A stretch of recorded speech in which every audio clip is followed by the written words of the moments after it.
కర్ణాటక ప్రభుత్వం సంక్షోభంలో ఉందా? ముడా స్కామ్ లో సీఎం సిద్దిరామయ్యను విచారించేందుకు గవర్నర్ అనుమతి ఇవ్వగానే ఏఐసీసీ అధ్యక్షుడు ఖర్గే హుటాహుటిన బెంగళూరుకు ఎందుకు వెళ్లినట్లు? కేసీ వేణుగోపాల్ సిద్దిరామయ్యకు ఫోన్ చేసి ఆరా తీయడం వెనుక రాబోయే సంక్షోభమే కారణమా? ఇప్పుడు ఇవే ప్రశ్నలు హాట్ టాపిక్ అవుతున్నాయి. అసలు కర్ణాటక సర్కార్ను కుదిపేస్తున్న ముడా స్కామ్ ఏంటి? దీనిపై అధికార పక్షం విపక్షం వర్షన్ ఏంటి? Let's watch the story.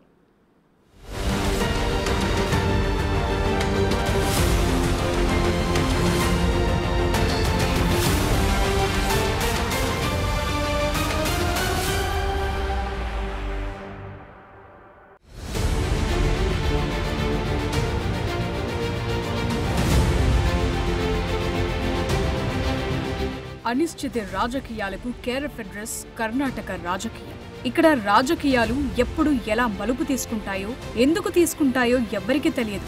మొన్నటి వరకు ప్రజ్వల్ రేవణ్ణ వ్యవహారం కాక మీద నడిచింది. ఇప్పుడు మళ్లీ ఏకంగా కర్ణాటక ముఖ్యమంత్రిని టార్గెట్ చేస్తూ వచ్చిన లేటెస్ట్ ఆరోపణలివి.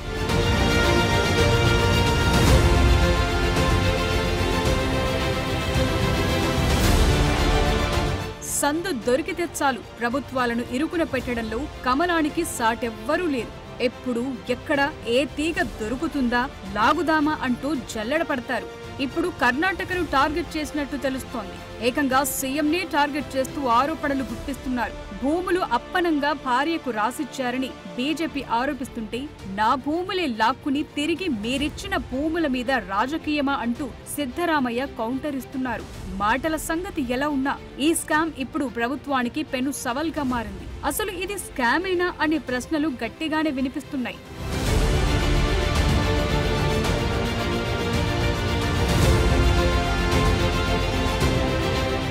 కొద్ది రోజులుగా ముడా కుంభకోణం కర్ణాటకలో రోజు వార్తల్లో ఉంటూ వస్తోంది. ఇందులో సిద్ధరామయ్య ప్రమేయం ఉందని, ఆయనకు పెద్ద ఎత్తున ముడుపులు ముట్టాయంటూ ఆరోపణలు వెల్లువెత్తుతూ వస్తున్నాయి. ఈ అంశంపై గతంలో ప్రతిపక్ష భారతీయ జనతా పార్టీ, జనతాదళ్ నాయకులు పలుమార్లు ఆందోళనలు సైతం చేపట్టారు. ఈ వ్యవహారంలో సిద్ధరామయ్యను విచారించాల్సిన అవసరం ఉందనే డిమాండ్ వినిపించింది. గత అసెంబ్లీ సమావేశాల్లో కూడా దీనిపై చర్చకు ప్రతిపక్షాలు గట్టిగానే డిమాండ్ చేశాయి.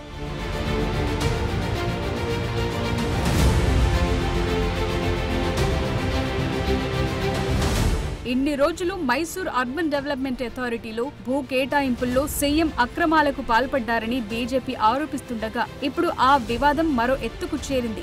మైసూర్ అర్బన్ డెవలప్మెంట్ అథారిటీలో జరిగిన కుంభకోణానికి సంబంధించి ముఖ్యమంత్రి సిద్ధరామయ్యను ప్రాసిక్యూట్ చేయడానికి గవర్నర్ థావర్చంద్ గెహ్లాట్ ఎట్టకేలకు గ్రీన్ సిగ్నల్ ఇచ్చారు. అవినీతి నిరోధక చట్టంలోని సెక్షన్ 17, భారత న్యాయ సంహితలోని సెక్షన్ 18 ప్రకారం దర్యాప్తు అధికారులకు ముఖ్యమంత్రిని విచారించేందుకు రంగం సిద్ధమవుతోంది.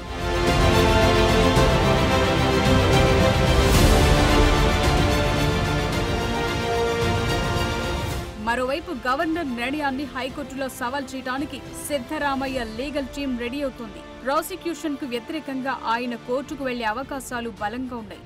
రాష్ట్ర ప్రభుత్వ ప్రధాన కార్యదర్శి శాలిని రజనీష్, ఇంటెలిజెన్స్ విభాగం చీఫ్ శరత్ చంద్రతో చర్చలు జరుపుతున్నారు. ప్రాసిక్యూషన్ కు అనుమతి తీసుకోవాల్సిన చర్యలపై సంప్రదింపులు జరుపుతున్నట్టు సమాచారం.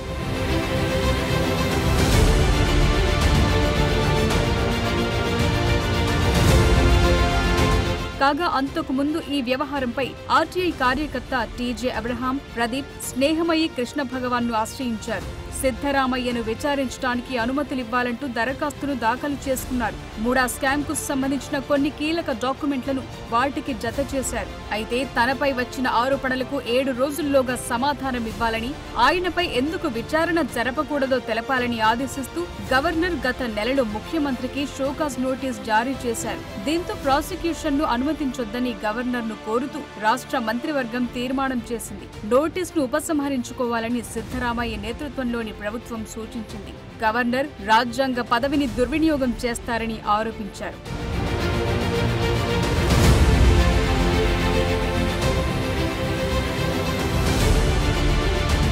అయితే తనపై వచ్చిన ఆరోపణలను సీఎం సిద్ధరామయ్య కొట్టిపారేశారు. అవి రాజకీయ ప్రేరేపితమైనవని మండిపడ్డారు. తనపై, కర్ణాటక సర్కార్పై బీజేపీ కుట్ర చేస్తోందని ఆరోపించారు. తమ కుటుంబానికి ఎవరు ఎలా ఆ భూములను కేటాయించారో తనకు తెలియదని పేర్కొన్నారు. బీజేపీ హయాంలోనే ఈ కేటాయింపులు జరిగినట్టు చెప్పుకొచ్చారు. ఇందులో తప్పేముందని ప్రశ్నించారు. భూముల కేటాయింపులో 50:50 ఫార్ములాను బీజేపీనే ప్రతిపాదించిందని పేర్కొన్నారు. Central government is against these guarantees. Social justice, against the poor people, against our guarantees. And BJP is totally against. Now JDS is also joined. So with the conspiracy of central government, BJP, JDS and local leaders of Karnataka, they are doing this. అసలు ఈ MUDA కుంభకోణమేంటి? అసలు ఏ భూమి కోసం ఇదంతా? నిజంగా ఇది కుంభకోణమా అంటే ఒక్కసారి ఫ్లాష్ బ్యాక్ వెళ్ళాలి. నిజానికి ముడ అంటే మైసూర్ అర్బన్ డెవలప్మెంట్ అథారిటీ. దీనికి సమీపంలోని కెసరి గ్రామంలో సిద్ధరామయ్య భార్య పార్వతికి 3 ఎకరాల భూమి ఉంది. పుట్టింటి కానుకగా వచ్చిన ఈ భూమిని అభివృద్ధి పనుల్లో భాగంగా ముడా తీసుకుంది. దీనికి పరిహారంగా 2021లో విజయనగర ప్రాంతంలో 38,283 చదరపు అడుగుల ప్లాట్లనిచ్చింది. అయితే కెసరేలోని భూమితో పోలిస్తే విజయనగరలోని భూమి మార్కెట్ ధర చాలా ఎక్కువని బీజేపీ ఆరోపణలు చేసింది. వాస్తవానికి బీజేపీ ప్రభుత్వం హయాంలోనే ఈ కేటాయింపు జరిగింది. కానీ దీన్నో కుంభకోణంగా ఆరోపిస్తూ ఇందులో పార్వతి, మరికొందరి ప్రమేయముందంటూ సామాజిక కార్యకర్త పోలీసులకు ఫిర్యాదు చేశారు.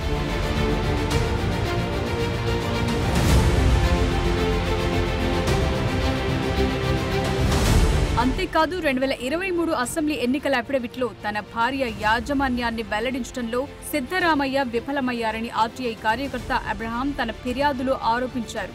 వాస్తవానికి ముడా కర్ణాటక స్థాయి అభివృద్ధి సంస్థ. పట్టణాభివృద్ధిని ప్రోత్సహించటమే ఈ ఏజెన్సీ పని.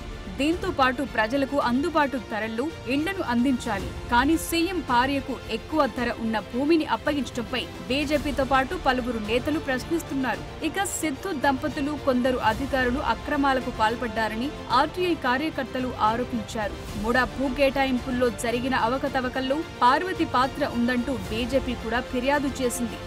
When Siddaramaiah was the deputy chief minister, the land was denotified. When he was the chief minister, the son-in-law purchases the land and through a gift deed gifts it to his wife. When Siddaramaiah was the chief minister again, his wife applies for compensation from Muda, who sits in the Muda council when the resolution is passed. The chief minister's son, who is the MLA, he sits in the meeting and then he awards 14 sites in an upmarket locality in the name of his mother. This in gist is the modus operandi of the Muda scam, which is not very different from the National Herald case or the kind of allegations that Mr. Robert Vadra is facing in many of his land deals. అయితే ఇది BJP కుట్ర అని మొదటి నుంచే సిద్ధు ఆరోపిస్తున్నారు. కర్ణాటక పైన ఆ party కుట్ర చేస్తోందని ధ్వజమెత్తారు. అసలు తమ భూమిని ముడా అక్రమంగా తీసుకుందని ఆరోపించారు. తన భార్య పార్వతి పరిహారం పొందటానికి అర్హురాలని పేర్కొన్నారు. 2014లో తాను సీఎంగా ఉండగా పరిహారం కోసం పార్వతి దరఖాస్తు చేసుకున్నారని, తాను పదవిలో ఉన్నంత కాలం పరిహారం ఇవ్వలేదని చెప్పారు. బీజేపీ ప్రభుత్వం ఉండగా 2021లో మళ్లీ దరఖాస్తు చేసుకుంటే విజయనగరలో భూమిని కేటాయించారని స్పష్టం చేశారు. విజయనగర భూమి మార్కెట్ ధర ఎక్కువగా ఉందని బీజేపీ భావిస్తే వెనక్కు తీసుకుని తన భార్యకు న్యాయంగా చెందాల్సిన పరిహారాన్ని ఇవ్వాలని కోరారు. I will fight it out legally in a court of law because it is an illegal sanction given by the governor who is a puppet of the central government. See, there is no prima facie case against me or against anybody, and the BJP has no moral right to ask my resignation. Okay. It is because the governor is biased towards me. It's because there is a application pending before the governor. In fact, Lokayukta asked a sanction from the governor in Kumaraswamy's case. Right. That sanction has not been given so far. Right. Karnataka CM సిద్ధరామయ్యపై విచారణకు governor ఆమోదం తెలపడంతో సిద్ధరామయ్యపై సమన్లు జారీ చేసి దర్యాప్తు సంస్థ case నమోదు చేసే అవకాశాలున్నాయి. కాగా సిద్ధరామయ్యపై కుట్ర జరుగుతుందని కర్ణాటక డిప్యూటీ సీఎం ఇటీవల వ్యాఖ్యానించారు. సిద్ధరామయ్యను జైలుకు పంపటం ద్వారా ప్రభుత్వాన్ని పడగొట్టేందుకు కుట్ర జరుగుతోందని ఆయన ఆరోపించారు. వాళ్లు కేటాయించిన భూమి మీదే కమలం రాజకీయం చేయటం ఏంటని హస్తం గట్టిగానే ప్రశ్నిస్తోంది. ప్రభుత్వాన్ని అస్థిరపరిచేందుకు ఏదో ఒక దుమారం రేపేందుకు బీజేపీ ఇలా చేస్తోందని ఆరోపిస్తోంది. నిజానికి కాంగ్రెస్ వాటి మిత్రపక్ష పార్టీలు అధికారంలో ఉన్న రాష్ట్రాల్లో ప్రభుత్వాన్ని కూలగొట్టడమే పనిగా పెట్టుకుంది. ఇప్పుడు కర్ణాటకలో కూడా ఇదే ప్లాన్ వర్కౌట్ చేసి ప్రభుత్వానికి అగ్ని పరీక్ష పెట్టనుందా అనే ప్రశ్నలు తలెత్తుతున్నాయి. ఇప్పటికే గంటకో మలుపు తిరుగుతున్న ఈ వ్యవహారం మున్ముందు ఏం జరుగుతుంది అన్నది మాత్రం ఇంట్రెస్టింగ్ గా మారింది.